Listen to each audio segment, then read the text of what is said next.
Nintendo Switch πηγαίνει στο splitter που φεύγει και πάει σε μία οθόνη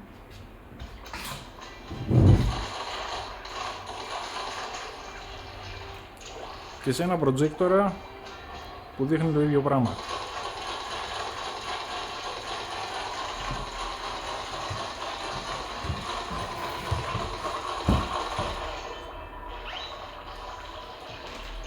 Κοιτάς το προτζέκτορα, κλέβεις. Εντάξει, αυτό το πράγμα, απλά αν το κάνουμε και για το Mario και για το Splatoon αυτό, θα γίνει επί 2. Τώρα μαλά.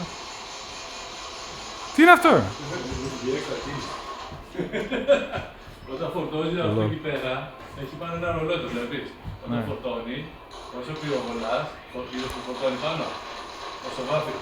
Άντε ρε. Όταν ολοκληρωθεί, έχεις την έξτρα κίνηση. Πατάς αυτό και έχεις την κίνηση. Θέλω να μας τα πεις αυτά γιατί... Κάνω όσο μπορώ να το δώσω και στο σπίτι. Άμα δεν ξέρουμε ότι έχει super κίνηση. Ωραίο, ωραίο.